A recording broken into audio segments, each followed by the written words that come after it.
It's Mark and Ann, CareQuest Solutions. We're back live again, and we are welcoming back an awesome guest. Who is that, Ann? We have Jennifer Lunsford with us again. Jennifer is a seasoned licensed insurance broker. And it is open season, right? Open enrollment, open season on open enrollment. So quite the changes, right? Mark? Can you hear me okay? Am I there? Do you hear me? Am I gone? Yeah, can you hear me? Yeah, I can hear you. You're doubling up. I'm doubling up. Let's see. Yeah, it's talking over us. It really bad. Okay. Jennifer just sent a message. All right, well, let's try to count this down, and hopefully everything's going to There's be something going else okay. playing in the background, Mark. You're counting down in the background. Let's give it a whirl.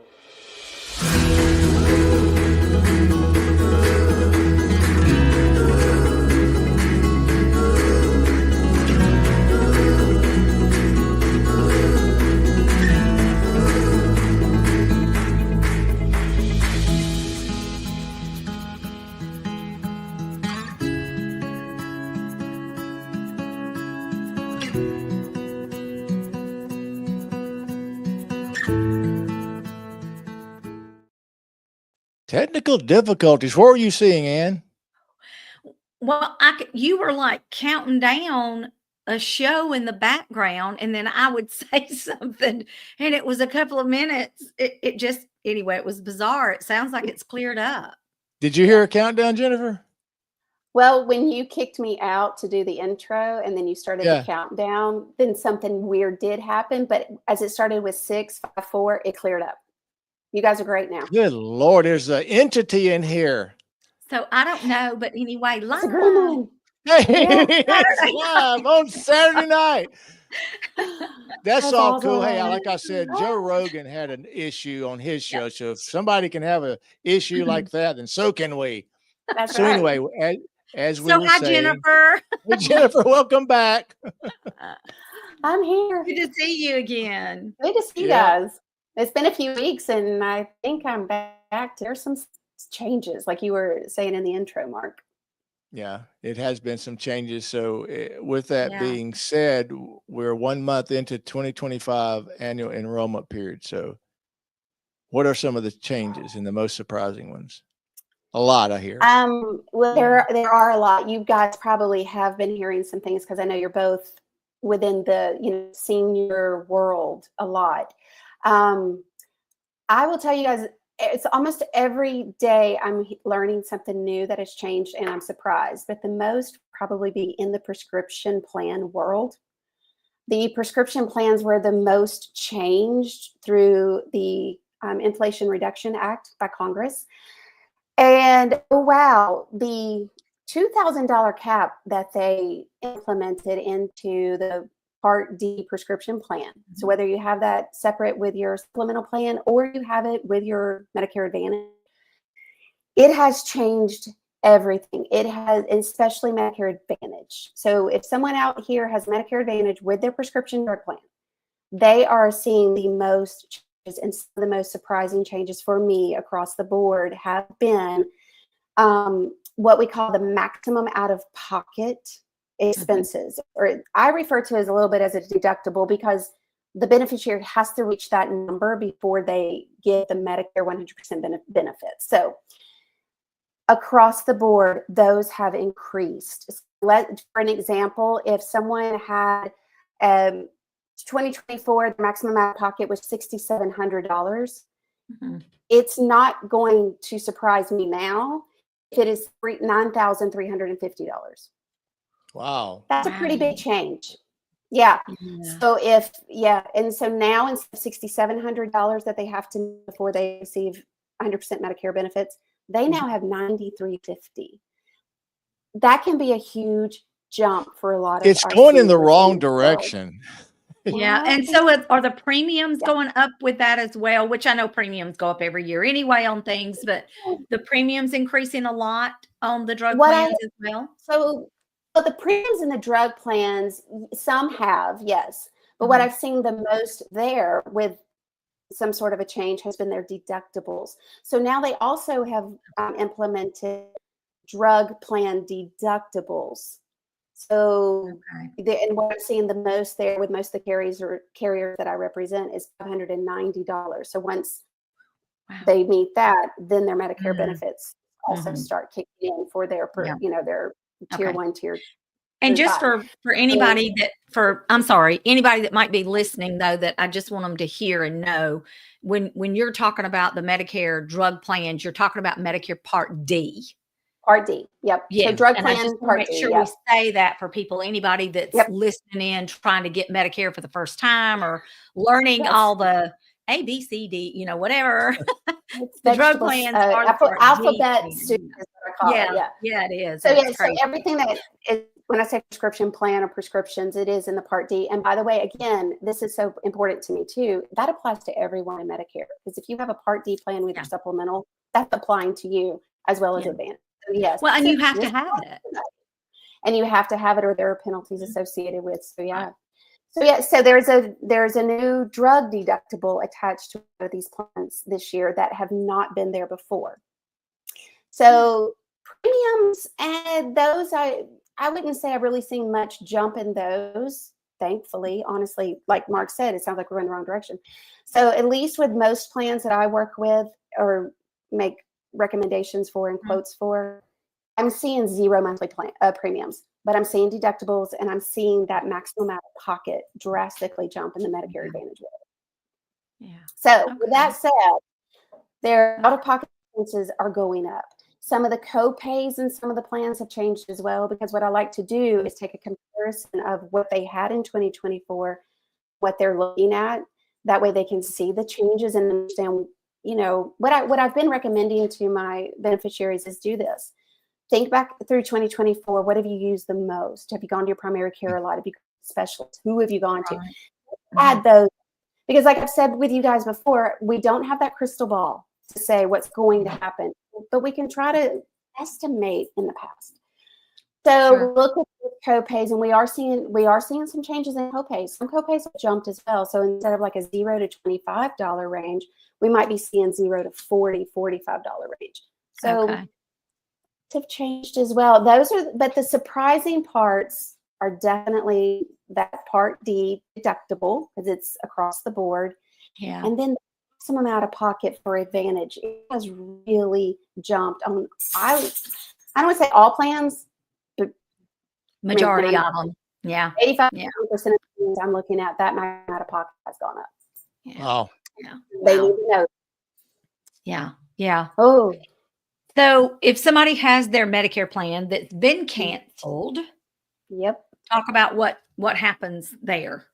Yeah, so I've seen a huge increase this year in cancellations, and that cancellation to policies by the carriers is a direct reaction also to the changes Congress made in the inflation. So what would cause the cancellations? My question. That's what I was going to say. So Congress goes in there and they made all their changes, and then Medicare and Medicaid Center for Service, or the Center for Medicare and Medicaid Services, make their changes, and those changes then went to the carriers.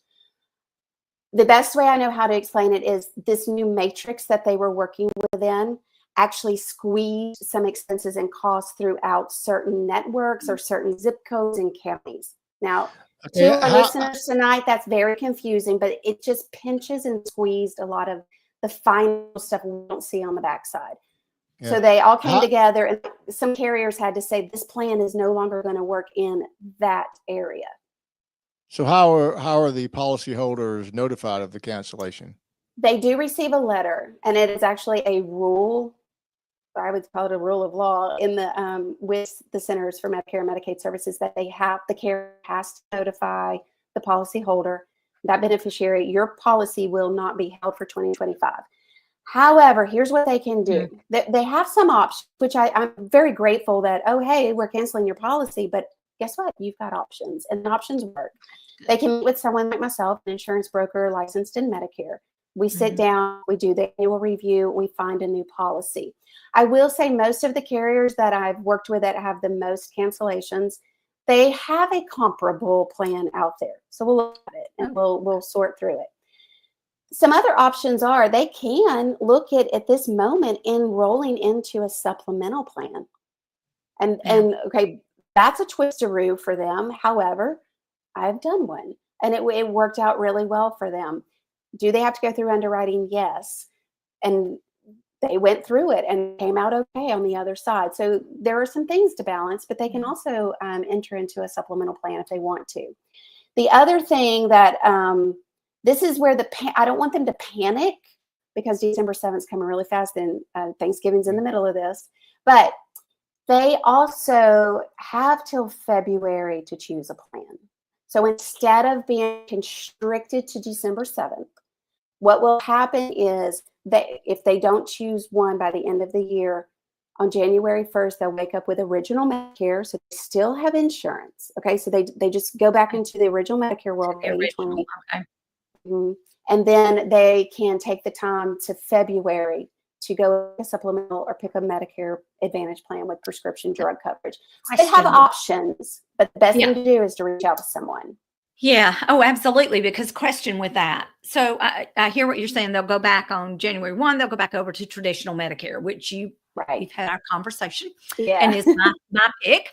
But if they go back to traditional Medicare at that point, will they have to say, okay, I want A and B because that Part B premium's out there where with an Advantage plan, it's kind of been packaged. But if they go back to traditional, do they need to be aware that Part B is going to have that premium? And of course, it's going to go up in 2025. But you do have to select, that number. I want Part A and B. And then there's that Part B premium. So Part B is actually applies to everyone, whether you have original Medicare and a supplemental or if you have Advantage. Everyone has to pay that premium, Part B premium. And by the way, I have that number. It was officially announced on Friday. So I can officially announce and say what it is without estimating. Right. But it is going to be it's $185. I did go up that much. No, it didn't go up much. However, the few beneficiaries I've talked to this week since it was announced, it pretty much went up the same percentage as what the cost of living, number was as well. The adjustment, the COLA adjustment, right? It was the same number. So yeah. But so anyway, so it went from $174.70 in 2024 to $185 in 2025, and again, everyone has to pay that one. So it's a great question. Original Medicare with supplemental, Medicare Advantage, everyone pays that $185 a month for their premium. Yep. So that's still there. That's not going to change for them. But the good news is they do get a little bit of extra time to make some changes and pick their plan. I would recommend they get it done sooner rather than later because I wouldn't want them going to the doctor in January without their Medicare Advantage plan or supplemental or nothing. They have the original Medicare, and then they're surprised. Well, it can be very different. I mean, exactly, it's very different. That's what I don't know that the Advantage plans cover, and so does Medicare, but still, that's you're still in a different world when you're looking at Advantage and traditional. So yeah. So it has happened, and it's okay. They're going to be okay. I just recommend they need to get it done, and you don't worry. About it. Because the research takes a little time, and so really, honestly, having done that myself the first time around, I will go ahead and say my husband and I met with Jennifer last week. And I promise you, I got answers. I just got to get back to you. But we met with Jennifer last week, and she did a Zoom with us. So it's not like you got to come show up at your office or do anything like that. But yes, Jennifer helped my husband and I too. So I would definitely recommend reaching out to someone like you and talking with you because it gets very confusing if you're not. And I'm around it and have been all these years. So I was at least a little familiar. Yeah. So with the Part D and all that going on, what role now are pharmacies going to play? What's going to be the importance of your pharmacies in this? really good question, because this is something I have noticed that has changed as well. So as I'm doing the review and we're pulling up the prescriptions and we're pulling up their, the pharmacy they typically use. Well, I'm also picking a few other pharmacies in there because we need the comparisons, and here's why this year. Some pharmacies are now preferred pharmacies. So even if I find all three, let's say I pull three. What does that mean? What would They that mean like for them people? better, Mark. That's what preferred. I know, but some people may not understand that. I'm Listen, guiding the conversation. You pick on me. So what this means as a preferred pharmacy and it might not be a preferred pharmacy with Medicare. It's a preferred pharmacy with the carrier. Preferred pharmacy means they're actually going to get a better rate or better cost for that drug. But it can't be preferred by the policy holder, right? Correct. It's got to be by the carrier. Right. So what I've been doing is when I'm pulling my quotes is let's say I'll pull 3 of the carriers, and I'll pick their pharmacy, and we'll just throw one out there. The one closest to me is a Walgreens. So let's say they use Walgreens here in Fayetteville. So I'll pick the Walgreens. But then I'm going to also throw in 2 extra pharmacies close by. And as soon as we hit that submit button, it's going to tell us, okay, all 3 are in network, which is fantastic, right? You want to use a pharmacy in your network, period. No questions asked. However, you want to find the one that is preferred. And I am seeing it does make a difference. There's been a few quotes I've pulled where it didn't make much difference, maybe a few dollars. But I have pulled a few where it actually made a couple of $100 difference in their. I have an interesting question, and Ann, you may have some experience from the nursing home side, but like a lot of assisted living memory care communities have their own pharmacy, like they have their own.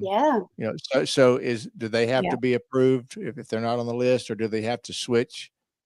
Those work completely different, Mark. Jennifer, I don't mean to, but they work. It's totally different. They do work different. A contracted pharmacy like that. That pharmacy is gonna back years ago when Medicare, even Medicaid, but when all this changed, and really when they first came out with we're not going to have a Part D and that's going to be your prescription plan, and that's been more years back than I'd like to admit that I know about, but it was. And when they came out with that, the pharmacies for assisted living and nursing home, a lot of times they're the same pharmacies. They deal with senior living communities like that.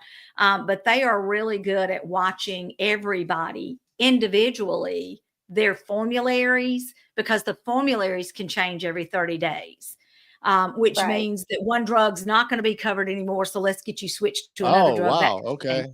Yeah. So the pharmacies that deal with long-term care communities are really good at watching that for the residents and the seniors living in a senior living communities, whether it's assisted, or memory care or nursing home. So they're real good. It comes down to kicking certain medications off the program.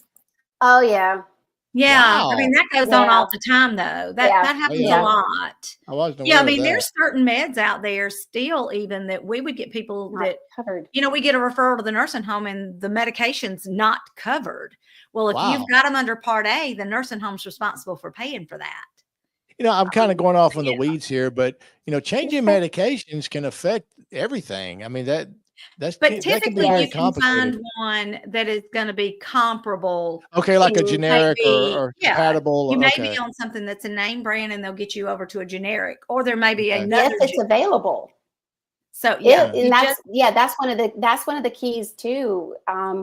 Some of these medications, especially if I would say under 24 months, if they're still considered new in the pharmacy world, they may not have a generic yet. So it's competitive thing, right? Well, you're the name brand, you're the only one out there, you have no competition.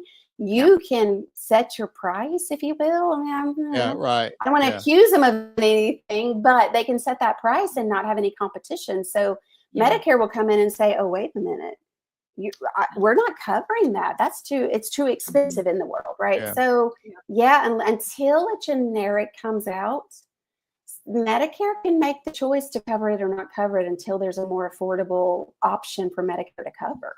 Yep.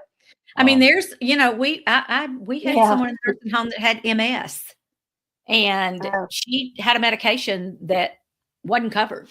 And she got it. So I was going to talk about this. She got it through the foundation and was able to get it at no cost and that kind of thing. But it's a crazy world. And I will say this to anybody as far as pharmacies, and exactly what Jennifer's saying. Pharmacies are important anyway, and not to offend any physicians, because I've worked with some great ones over the years. I have. But you need your pharmacist, because they know more about what drugs you're on, what medications you've got, what interacts with what. If I ever have a question, I mean, when I was in the nursing home world, I would call the pharmacist and ask them. I didn't even go to the doctor. I just asked. Doctors don't know a lot of times what. No, but your pharmacist they don't know what you got. They will be very helpful with all of this, because they have to know. Yeah, they have to know all. What's covered under the 2000? What's that?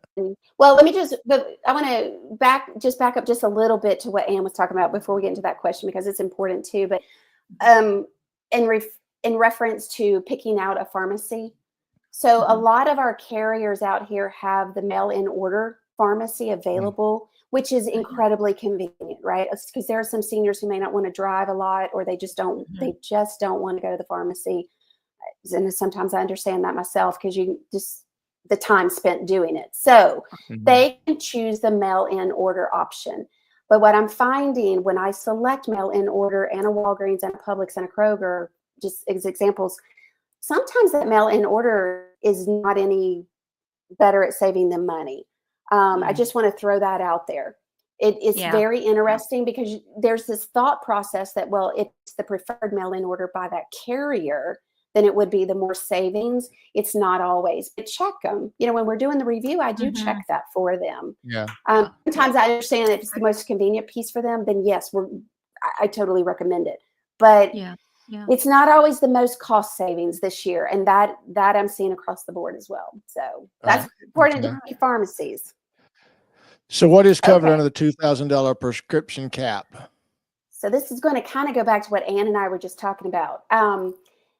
So it's not a rule of thumb that says just $2,000 and you're covered. It's $2,000 in covered prescriptions. So if you have a prescription like what we were just talking about, Ann, if there's a prescription that's not covered by Medicare, it will not apply to that $2,000 cap. So, and I think that is very important as a little side note. Like it's a little bitty asterisk in the details. You know what I mean? You just see, we have a $2,000 prescription cap now. Well, you do, but only in your covered Medicare. What was it? What has it changed from? Oh boy, now that's a whole nother podcast, but we're not going to go into it. What it was there was a thing called catastrophic, and you would go into this thing called the donut hole, and you got into the donut hole, and when you spent all this money in the donut hole, you could come out of the donut hole, and then you were covered. So let's not even go into the donut hole. CMS, look, I'm telling you, if CMS can make anything confusing, they will.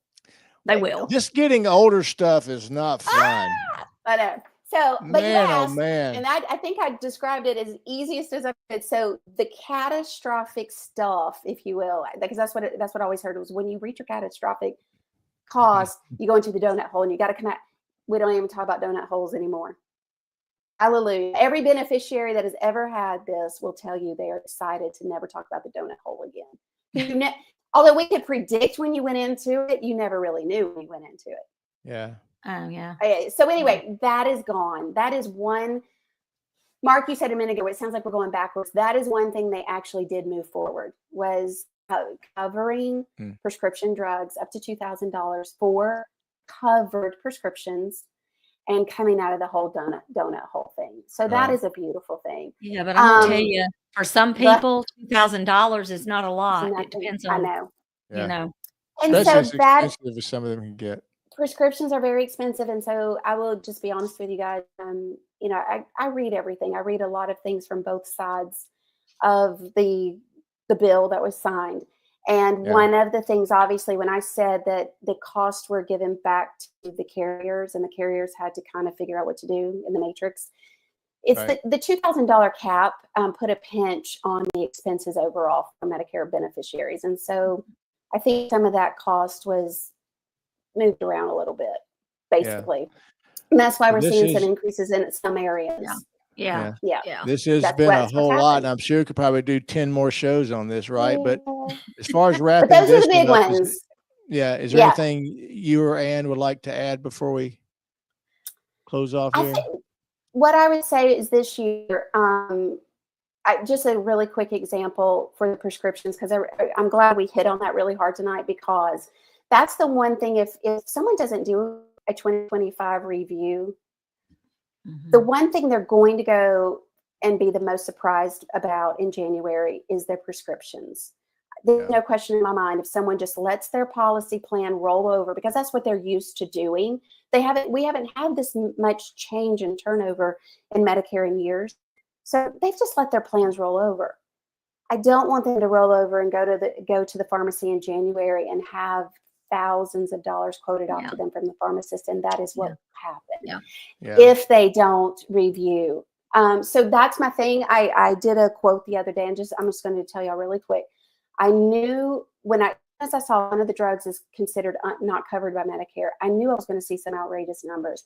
And you guys, I saw numbers like $43,000 because it wasn't covered.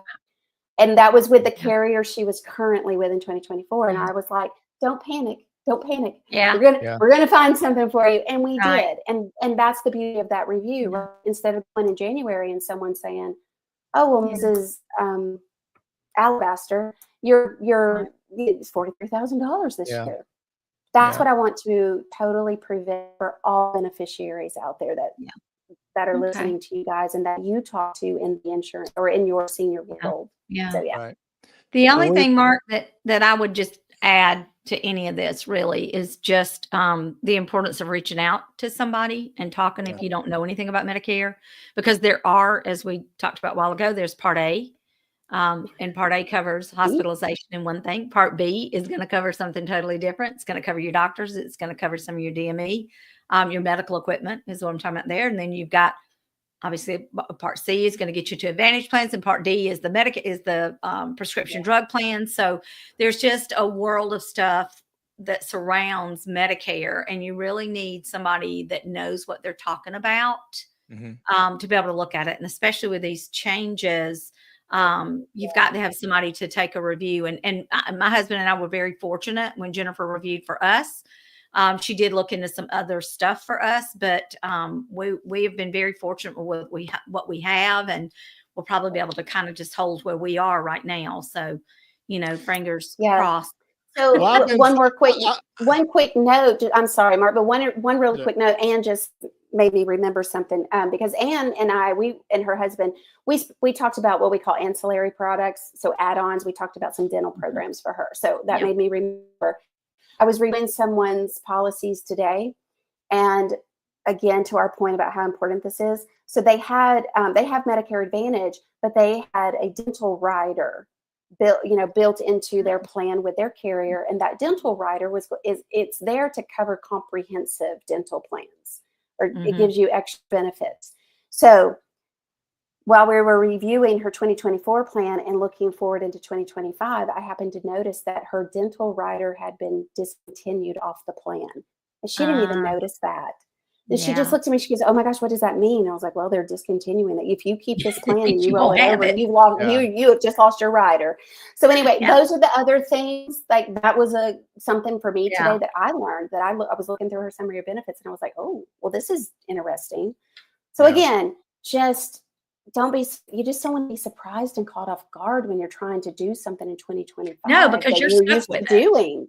Yeah, you made this decision. This is it for the next year. This is it. It is. Yeah. I mean, there's a little wiggle room, but this is really, December 7th. You're pretty much done. Yeah. Well, Jennifer, So, thanks for coming back on. So if anybody absolutely. comes across this, if you want to go back and look at the other episodes that Jennifer has Yeah. joined, Ann and myself, covers all topics of it, and then you Mhm. can reach out to Jennifer and Absolutely. have her help you review your plans and all that. But Ann, we do have several shows coming up next week. Ann and I are going to be creating a new playlist, and we're going to be focusing on having, it's called Caregiver Chronicles, and that's where family members can come on and share their experiences of what it was like to take care of their loved one, or are taking care of their loved one with the diseases of dementia and Parkinson. We're looking forward to that and bringing some extended caregiving episodes so people can see that they're not alone. So those people that have traveled the path, please reach out and come share your story to Absolutely. help those out that are entering and are going through it. And even those that have been through it, it'll be maybe a chance for healing by you coming and sharing your story and your feelings and your experiences from that. As far as CareQuest Solutions, we are here to help families navigate all that. We will help place your loved one into assisted living and memory care. We can help you get rid of your home to get the equity out of that so you can move in. Now we can connect you with in-home care or in-home health or hospice companies. So we're here to provide as many solutions as we can to help families navigate this very challenging part of life. And I am thankful that I do have a handful of years before I have to get with Jennifer and get my plan figured out. So with that said, Oh, Mark and Ann, Jennifer, thank you. And you're join welcome. Ann and help spread the information on this show. Subscribe, share, help encourage people to come and support our cause here, because we do want to make a difference in everybody's life. So until next time, we'll check you later. Bye.